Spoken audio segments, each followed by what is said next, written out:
এবার অন্তর্বর্তী সরকারের প্রধান উপদেষ্টা ডক্টর মোহাম্মদ ইউনূসকে ফোন করে হাদির শরীরের সর্বশেষ অবস্থা জানালেন সিঙ্গাপুরের পররাষ্ট্রমন্ত্রী ডক্টর ভিভিয়ান বালাকৃষ্ণান। ঢাকা ৮ আসনের স্বতন্ত্র প্রার্থী ও ইনকিলাব মঞ্চের মুখপাত্র শরীফ ওসমান হাদিকে দেখতে সিঙ্গাপুর জেনারেল হাসপাতালে গিয়েছিলেন তিনি। তারপর ফোন করে ডক্টর ভিভিয়ান প্রধান উপদেষ্টাকে জানান হাদির শরীরের অবস্থা অত্যন্ত সংকটাপন্ন।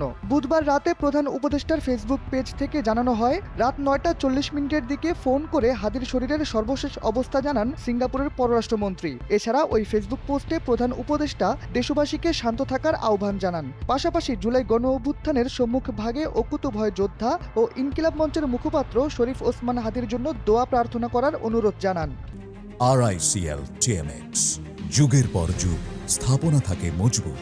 গত সোমবার সন্ধ্যা ৫টা ৫০ মিনিটের দিকে উন্নত চিকিৎসার জন্য সিঙ্গাপুর নেওয়া হয় মাথায় গুলিবিদ্ধ ওসমান হাদিকে। এয়ার অ্যাম্বুলেন্স থেকে সরাসরি হাদিকে নিয়ে যাওয়া হয় সিঙ্গাপুর জেনারেল হাসপাতালে। চিকিৎসকরা প্রাথমিকভাবে পর্যবেক্ষণে আশার বাণী শোনালেও ধীরে ধীরে অবস্থা আরও গুরুতর হতে থাকে। সবশেষ পাওয়া খবর বলছে হাদির মস্তিষ্কে রক্তপ্রবাহের কোনো উন্নতি হয়নি, ফলে তার শরীরের অঙ্গগুলো সচল থাকলেও ব্রেইন কার্যত অচল হয়ে রয়েছে।